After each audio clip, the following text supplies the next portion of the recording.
तो प्यारे बच्चों, आज हम आपकी क्लास 8 के भूगोल के सेकंड चैप्टर का पार्ट सेकंड करेंगे।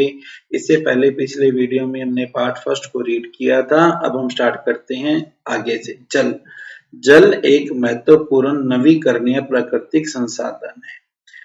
भूपृष्ठ का हमारी धरती का 3/4 हिस्सा जल है, इसलिए इसे जल ग्रह भी कहा जा सकता है। आज से 3.5 अरब साल पहले जीवन महासागरों में ही शुरू हुआ था। आज भी महासागर हमारी धरती को 2-3 हिस्से में ढके हुए हैं और कई तरह के पौधे और जंतुओं को मदद करते हैं। पर एक समस्या है कि महासागरों का पानी है वो है नमकीन, लवणीय, इसलिए हम इसे उपयोग नहीं कर सकते हैं। हमारे यहाँ पर जितना भी पानी है उसमें जो मीठा जल है, पीने योग्य पानी है, वो केवल 2.7% है। इसमें भी 70% पानी बर्फ की चादरों और हिमानियों के रूप में, बर्फ की नदियों के रूप में अंटार्कटिका, ग्रीनलैंड और पर्वतीय प्रदेशों में पाया जाता है। अपनी स्थिति के कारण ये मनुष्य की पहुंच से बाहर है। केवल 1% अलवण जल उपलब्ध है और ये मानव उपयोग के लिए उपयुक्त है। यह जल भूमि में, नदियों और झीलों में पृष्ठीय जल के रूप में और वायुमंडल में जलवाष्प के रूप में पाया जाता है। देखो, इंसान की जो पानी की खपत है वो 1975 में 3,850 घन किलोमीटर प्रति वर्ष थी, जो 2000 में बढ़कर 6,000 घन किलोमीटर प्रति वर्ष से भी अधिक हो गई है। और अगर आपके घर में कोई पानी का नल टपकता है तो उससे एक एक बूंद से ही हमारे घर में एक साल में 1200 लीटर पानी व्यर्थ हो जाता है। इसलिए हमें टपकते हुए नल को ठीक करवा लेना चाहिए, बंद कर लेना चाहिए। हम हर रोज लगभग 150 लीटर पानी का उपयोग करते हैं। 3 लीटर पीने में, 4 लीटर खाना बनाने में, 20 लीटर नहाने में, 40 लीटर टॉयलेट में, 40 लीटर कपड़े धोने में, 20 लीटर बर्तन धोने में, 23 लीटर बागवानी में, कुल है 150 लीटर। कोई ऐसा तरीका है जिससे हम इस पानी के उपयोग को कम कर सकते हैं।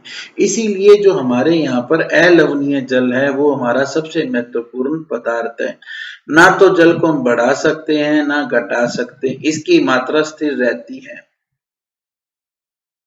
क्योंकि देखो, यह वाष्पीकरण वर्षा से और वायु की प्रक्रियाओं द्वारा महासागर, वायु, भूमि और पुनः महासागरों में चक्रण द्वारा निरंतर चलता रहता है। इसे हम जल चक्र कहते हैं। हम इंसान पानी का सबसे बड़ा उपयोग पीने और धुलाई में करते हैं, बल्कि हम इसे फसलों के उत्पादन में भी करते हैं। जल की कृषि, उद्योग और बांधों को जलाशयों के माध्यम से विद्युत उत्पादन में भी प्रयोग किया जाता है। जल स्रोतों के सूखने अथवा जल प्रदूषण के कारण अलवणीय जल की आपूर्ति में कमी आती है। देखो, सबसे बड़ा कारण है बढ़ती हुई जनसंख्या, भोजन, नकदी फसलों की मांग, बढ़ता नगरीकरण और बेहतर होता जीवन स्तर है। जल बाजार देखो, सौराष्ट्र प्रदेश में 1.25 लाख की जनसंख्या वाला अमरेली गांव आसपास के तालुकों से पानी खरीदने के ऊपर पूर्णतः निर्भर है। यहाँ पे पानी नहीं है, वो अड़ोस पड़ोस से पानी खरीदते हैं। दुनिया में कई जगह पर पानी की कमी है। अफ्रीका, पश्चिमी एशिया, दक्षिणी एशिया, अमेरिका का कुछ हिस्सा, उत्तरी पश्चिमी मैक्सिको, दक्षिण अमेरिका के भाग, ऑस्ट्रेलिया, यहाँ पर अलवणीय जल की आपूर्ति की कमी है। ये ऐसी जगह है जहां पर अक्सर सूखा पड़ता रहता है या जलाभाव ज्यादा रहता है। ये जो जलाभाव है, कभी मौसमी यानी कि गर्मी के मौसम में कमी होगी, सर्दी के मौसम में पानी पूरा मिल गया, या वार्षिक वर्षण में विविधता, अगर बारिश कम हुई है तो कमी होगी, बारिश ज्यादा हुई तो पानी पूरा मिल गया, इस प्रकार से भी होता है। या अति उपयोग और मानव स्रोतों के प्रदूषण के कारण भी जल का अभाव हो सकता है। गंगा यमुना नदी है, तो आप देखो दिल्ली में यमुना नदी बहती है, इसके अंदर उद्योग धंधों का कचरा और वाहित मल के कारण ये नदी बिल्कुल प्रदूषित हो गई है। अब ये नदी नहीं रही है, नाला सा बन गई है। आज के विश्व में शुद्ध और पर्याप्त जल स्रोतों तक पहुंचना एक बड़ी समस्या हो गई है। इसके लिए हमें संसाधन के संरक्षण के कदम उठाने चाहिए। यद्यपि जल एक नवीकरणीय संसाधन है, तथापि इसका अति उपयोग और प्रदूषण इसे उपयोग के लिए अनुपयुक्त बना देते हैं। आंशिक या आंशिक रूप से शोधित वाहित मल जो हमारे कचरा निकलता है ना नालियों का ये, या कृषि रसायनों का विसर्जन, और जल निकायों में औद्योगिक बहिस्राव जल के प्रमुख संदूषक हैं। देखो जो फैक्ट्रियों से गंदा पानी निकलता है, और जो ये हम खेती में पेस्टिसाइड वगैरह यूज करते हैं, इससे पानी जहरीला हो जाता है। इनमें होती है नाइट्रेट धातु और पीड़कनाशी, ये पानी को प्रदूषित कर देते हैं। अब ये जो ये रसायन होते हैं, ये अजैव निम्नीकरणीय कारण ये हमारे शरीर में पहुंच जाते हैं। इसलिए इनको अगर आपको पानी में छोड़ना है तो पानी इनको उपयुक्त विधि से शोधित करना होगा। नदियों में क्या करते हैं, नदियों जो फैक्ट्रियों से गंदा पानी निकलता है उसे डायरेक्ट नहरों में नदियों में डाल देते हैं, जैसे पंजाब में डालते हैं। तभी तो गंगानगर हनुमानगढ़ में पानी गंदा आता है, क्योंकि यहाँ पे नदियों जो पंजाब की फैक्ट्रियों का गंदा पानी है वो डायरेक्ट नहरों में डालती हैं, और वहां से पानी हमारे यहाँ पे गंदा आता है। अगर इसे सही तरीके से साफ करके डालें तो फिर पानी की समस्या नहीं रहेगी। वन और अन्य वनस्पतिक आवरण धरातलीय प्रवाह को मंद करते हैं और भूमिगत जल को पुनः पूरित करते हैं। जल संग्रहण पृष्ठ प्रवाह को बचाने की दूसरी विधि है। जल रिसाव को कम करने के लिए खेतों को सिंचित करने वाली नहरों को ठीक से पक्का करना चाहिए। जो हमारे खेतों में नहरें निकलती है ना, वो कच्ची होती हैं, तो पानी का प्रवाह हो जाता है, पानी रिसता है। इससे पहले नहरें पक्की होनी चाहिए। रिसाव और वाष्पीकरण से होने वाली जल क्षति को रोकने के लिए क्षेत्र को स्प्रिंकलर से सिंचाई करना अधिक प्रभावी जल विधि है। स्प्रिंकलर मतलब फव्वारा। अब इसमें क्या होता है कि पानी को ऐसे पाइप दिख रही है ना आपको बच्चों, इस पाइप के जरिए पानी को फव्वारों से फेंका जाता है। इसी तरह जहां पर वाष्पीकरण की दर ज्यादा होती है वहां सिंचाई ड्रिप से या टपकन विधि से की जाती है। इसमें ड्रिप विधि में क्या होता है, मैं आपको फोटो दिखाता हूं। ये देखो बच्चों, ऐसे होती है ड्रिप से सिंचाई, दिख रहा है ना आपको। तो ये जो ड्रिप से सिंचाई है ना, इसमें क्या होता है कि एक एक बूंद पानी जो है, ये पानी बिल्कुल वेस्ट नहीं होता है, बल्कि इस पद्धति का उपयोग से हम एकदम पानी की बचत कर सकते हैं, और पानी भी कम लगता है, और दूसरा जो है फसल को पानी भी पूरा मिलता है। प्राकृतिक वनस्पति और वन्य जीवन। स्कूल के बच्चे हस्तशिल्प प्रदर्शनी में घूम रहे थे, जहां देश के अलग अलग हिस्सों से एकत्रित प्रदर्शनी की जा रही थी। मोना ने एक थैला हाथ में उठाकर बोला, एक सुंदर हैंडबैग है। अध्यापिका ने बोला, हाँ ये जूट से बना है। क्या आप उन टोकरियों, दीप, छतरों और कुर्सियों को देख रहे हैं? ये बैंत और बांस के बनी है। तो बच्चों ये देखो बच्चों, ये होता है जूट से बना हुआ थैला। ये जूट का बना हुआ थैला है, और ये बैंत की बनी हुई टोकरियां। ये जूट के जो थैले होते हैं बहुत अच्छे मजबूत होते हैं, बैंत की ये टोकरियां बड़ी सुंदर होती हैं। और ये देखो, ये है बच्चों रेशम का ओरिजिनल स्कार्फ। तो देखो सबसे पहले ये कहते हैं कि जब ये लोग उस में गए ना आपके प्रदर्शनी में, तो इन्होंने वहां जाकर देखा कि ये सुंदर सा हैंडबैग किसका बना है। तो उन्होंने मैडम ने कहा ये जूट का बना है, और ये टोकरियां और ये कुर्सियां किसकी बनी है? ये बांस और भैंस की बनी है। ठीक है। भारत के पूर्वी और उत्तरी पूर्वी आंध्र प्रदेशों में बांस प्रचुर मात्रा में पैदा किया जाता है। हमारे राजस्थान में बांसवाड़ा में भी बांस पैदा होता है। जेसी ने देखा कि ये रेशमी स्कार्फ देखो, तो रेशमी स्कार्फ के ये देख रहे हैं ना बच्चों, ये रेशम के बने हुए ओरिजिनल स्कार्फ हैं। अध्यापिका जी ने बताया कि रेशम कीटों से मिलता है, जो शहतूत के पेड़ों पर पाले जाते हैं। बच्चे समझ गए कि पौधे हमें तरह तरह के उत्पाद प्रदान करते हैं, जिनका हम अपने जीवन में उपयोग करते हैं। प्राकृतिक वनस्पति और वन्य जीव केवल स्थल मंडल, जल मंडल और वायुमंडल के बीच जुड़े एक संकरे क्षेत्र में ही पाए जाते हैं, जिसे हम जैव मंडल कहते हैं। जैव मंडल में सभी जातियां एक जीवित रहने के लिए एक दूसरे से परस्पर संबंधित और निर्भर रहती हैं। इस जीवन आधारित तंत्र को परितंत्र कहते हैं। वनस्पति और वन्य जीवन बहुमूल्य संसाधन है। पेड़ हमें इमारती लकड़ी देते हैं, प्राणियों को आश्रय देते हैं, ऑक्सीजन उत्पन्न करते हैं जिससे हम सांस लेते हैं, फसलों को उगाने के लिए आवश्यक मृदा की रक्षा करते हैं, रक्षक मेखला के रूप में कार्य करते हैं, भूमिगत जल के संग्रह में सहायता करते हैं, हमें फल, लेटेक्स, तारपीन का तेल, गोंद, औषधीय पौधे और कागज प्रदान करते हैं। अब कागज तो आपको पता ना, आपके पढ़ाई के लिए बहुत जरूरी है। बहुत सारे उपयोग हैं, आप और कुछ उपयोग भी जोड़ सकते हैं। आप एक बात और मैं आपको बताता हूं, भारतीय उपमहाद्वीप में पशुओं का उपचार डाइक्लोफेनिक, एस्पिरिन, आइब्रूफेन जैसी पीड़ानाशियों से, पीड़ानाशी मतलब पेन किलर से किया जाता है। जैसे हमारा सर दर्द होता है, हम पेन किलर लेते हैं, हमारा सर दर्द ठीक हो जाता है। तो ये जब ये मर जाते हैं तो इनको मरने के बाद गिद्ध इनको खाते हैं, और क्योंकि ये पीड़ानाशी खा चुके होते हैं इसलिए गिद्ध मर जाते हैं, और गिद्ध जब इनको खाते हैं तो गिद्धों की किडनी खराब हो जाती है, जिसके कारण गिद्ध भी मरने लग जाते हैं। इसलिए पशुओं पर इन औषधियों के उपयोग पर प्रतिबंध लगाने के प्रयास किए जा रहे हैं तथा गिद्ध के प्रजनन के प्रयास किए जा रहे हैं। अब देखो कहां-कहां से चीजें जुड़ी हुई हैं कि हम जानवरों को डाइक्लोफेनिक, एस्पिरिन, आइब्रूफेन जैसी पेन किलर खिलाते हैं। जब वो जानवर मरता है, उस जानवर को, मरे हुए जानवर को खाने पर जब गिद्ध खाता है तो गिद्ध की किडनी खराब हो जाती है। गिद्ध की किडनी खराब हो जाती है, इसलिए पशु प्रेमी कोशिश कर रहे हैं कि जानवरों को डाइक्लोफेनिक, एस्पिरिन और आइब्रूफेन जैसी चीजें ना खिलाई जाएं और गिद्धों का प्रजनन करवाया जाए।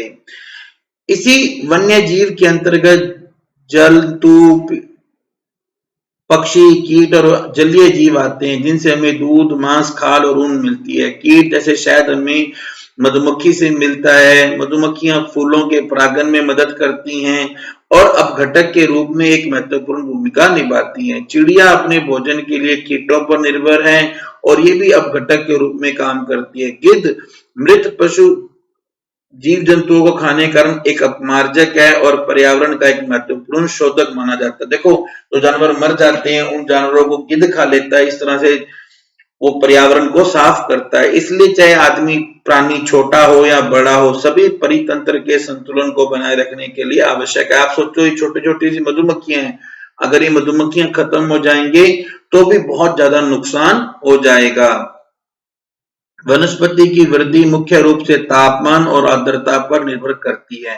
हमारे विश्व में 4 प्रकार के वनस्पति प्रकार है: वन, घासतल, गुल्लम और टुंड्रा। भारी वर्षा जहां पर होती है वहां विशाल पेड़ उग सकते हैं। इस प्रकार के वन प्रचुर जल आपूर्ति वाले क्षेत्रों में पाए जाते हैं। जहां पे ज्यादा बारिश होगी वहां पे ज्यादा पेड़ होंगे। जैसे जैसे बारिश कम होगी वैसे वैसे पेड़ छोटे होते जाएंगे और वो कम होते जाएंगे। अब आपको पता ही है ना कि अगर आप देखो बांसवाड़ा, आपका झालावाड़, उधर डूंगरपुर, इस साइड में ज्यादा पेड़ हैं क्योंकि यहाँ पे बारिश अच्छी होती है। और इधर आप आओ जैसलमेर, बीकानेर में, तो यहाँ पर क्या है कि पेड़ भी छोटे होंगे और वो कम होंगे। जहाँ पे आम बारिश होती है वहां पे छोटे छोटे पेड़ और घास उगती है जिससे विश्व में घास तलों का निर्माण होता है। जहाँ पे कम बरसात होती है वहां पे कंटीली झाड़ियां और गुल्लम उगते हैं। जैसे इधर आपके जैसलमेर और बीकानेर साइड में वहां पे कंटीली झाड़ियां उगती हैं। इस प्रकार के क्षेत्रों में पौधों की जड़ें गहरी होती है। जड़ तो गहरी होती है कि जमीन से भी पानी सोख लेती है। और वाष्पोत्सर्जन से होने वाली आर्द्रता की हानि को घटाने के लिए इनकी पत्तियां कांटेदार और मोमी होती हैं। जैसे आपने कैक्टस देखा होगा तो कैक्टस की जो पत्तियां हैं वो कांटेदार होती हैं। शीत ध्रुवीय प्रदेशों की टुंड्रा वनस्पति में मांस और लाइकेन सम्मिलित है। पिछली 2 शताब्दियों में विश्व में जितने लोग थे उससे अधिक लोग अब हैं। बढ़ती जनसंख्या के लिए हमने क्या किया, हमें ज्यादा फसलें उगानी थी। फसलों को उगाने के लिए हमने पेड़ों को काट दिया है और दुनिया भर में पेड़ अब खत्म होते जा रहे हैं। हमें इसको बचाने की जरूरत है। देखो ऐसे करके हम लोग क्या है, पेड़ों को काटते जा रहे हैं। ये कुछ बच्चों ने एक कोलाज बनाया है कि हमें पेड़ों से हमें क्या-क्या मिलता है। जैसे पेड़ों से हमें रबड़ मिलता है, पेड़ों से हमें लकड़ी मिलती है, लकड़ी का ये सामान है, पेड़ों से हमें कागज मिलता है, पेड़ों से खाने-पीने का सामान मिलता है, ऑक्सीजन मिलती है। तो ये सब कुछ हमें पेड़ों पेड़ों पर पशु-पक्षी रहते हैं, पेड़ों से हमें एन्जॉय भी होता है। तो वन हमारी संपदा है, पौधे जंतुओं को आश्रय प्रदान करते हैं, साथ ही परितंत्र को बचाए रखते हैं। जलवायु में परिवर्तन और आदमी के हस्तक्षेप के कारण पौधों और जंतुओं के प्राकृतिक आवास नष्ट हो सकते हैं। बहुत सारी जातियां असुरक्षित और संकट में आ गई और कुछ तो लुप्त गायब होने वाली ही हैं। वनोन्मूलन, हमने पेड़ों को काट दिया, मृदा अपरदन, अब पेड़ नहीं बचे इसलिए ऊपर की जो उपजाऊ मिट्टी थी वो साइड हो गई। निर्माण कार्य, हम जहाँ पेड़ काट कर वहां मकान बना रहे हैं। दावानल, दावानल होती है जंगल की आग। जंगलों में जैसे आपने अभी पढ़ा होगा ऑस्ट्रेलिया में आग लगी थी, तो जंगल की आग और भू संकलन, मैंने आपको बताया था जब ऊपर से पेड़ों से पहाड़ों से मलबा वगैरह गिर जाता है। ये कुछ प्राकृतिक और मानव कारक है जो मिलकर इन महत्वपूर्ण प्राकृतिक संसाधनों के लुप्त होने की प्रक्रिया को बढ़ा देता है। देखो अभी जैसे सुनामी आई, तो सुनामी के बाद में जो वहां पे ग्रेट निकोबार के वर्षा प्रचुर वन थे, वहां पे बहुत ज्यादा नुकसान हुआ। एक सबसे बड़ी समस्या है अनाधिकार शिकार करने की संख्या। हम लोग क्या करते हैं, कुछ खास चीजों का शिकार करते हैं, जैसे ये ब्लैक बक है, ठीक है। पशु खाल, चमड़ा, नाखून, दांत और पंखों के साथ सींग इकट्ठे करने और गैर कानूनी व्यापार के लिए जंतुओं का शिकार किया जा रहा है। चीता, शेर, हाथी, ब्लैक बक, मगरमच्छ, दरियाई घोड़ा, हिम तेंदुआ, शतुरमुर्ग, मोर, इनका हम ज्यादा शिकार कर रहे हैं। अब इनको कैसे बचा सकते हैं, हम जागरूकता बढ़ाकर बचा सकते हैं। सरकार भी कोशिश कर रही है, राष्ट्रीय उद्यान, वन्य जीव अभयारण्य, जैव मंडल निश्चय और हमारी प्राकृतिक और वन्य संसाधनों को सुरक्षित करने के लिए बचाए जाते हैं। संकरी घाटियों, झीलों और आर्द्र भूमि का संरक्षण मूल्यवान संसाधनों को नष्ट होने से बचाने के लिए आवश्यक है। अब देखो यहाँ पर हमें बताया गया है कि कैलिफोर्निया के जंगलों में आग लग गई थी, कई साल पहले लगी थी। तो अब इस जंगल की आग में क्या होता है कि पेड़ तो खत्म होते हैं, जंगल में रहने वाले जितने भी जीव जंतु है वो भी मर जाते हैं, ठीक है। तो अब ये सबसे पहले आपको अखबारों को पढ़कर पता करना ये आग कैसे आई थी। ये जो दावानल है, जंगल की आग है, ये हम सारे दुनिया के लिए बहुत बड़ा खतरा है। 3 कारण होती है। एक तो क्या होता है कि तड़ित झंझा, यानी कि आसमान से बिजली गिरती है जिससे प्राकृतिक रूप से आग लग जाती है।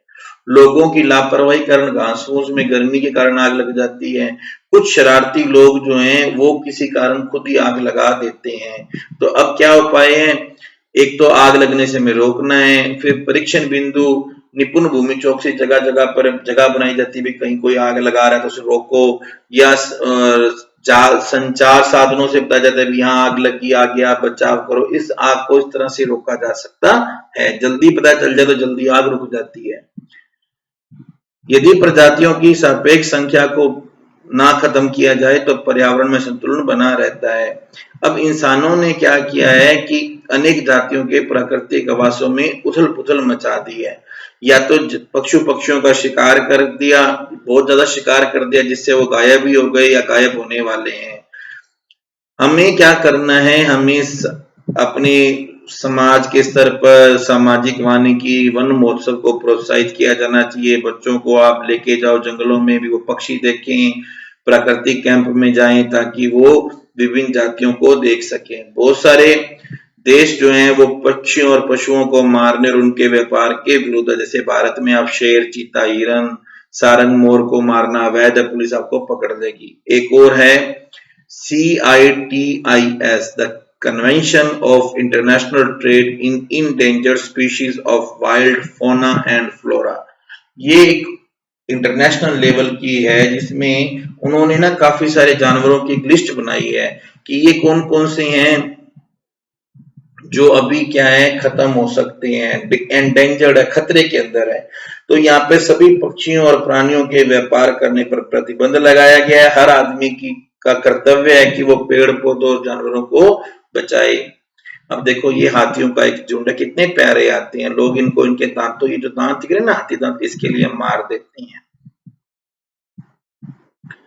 ये सरकारों के बीच का ये जो CITIS है ना, ये सरकारों का एक समझौता है जो ये कहता है कि भाई अगर आप कोई प्राणी और पौधों के नमूनों से कोई व्यापार करो तो उनको खतरा नहीं होना चाहिए। इन्होंने 5000 जातियां और पौधों की 28,000 जातियां दी हैं, जैसे भालू, डॉल्फिन, कैक्टस, प्रवाल, आर्किडेलो भी, इनको आप व्यापार नहीं करोगे, इनके व्यापार से खतरा है। तो इस तरह से हमारा ये चैप्टर कंप्लीट होता है। नेक्स्ट वीडियो में हम इसके क्वेश्चन आंसर करेंगे।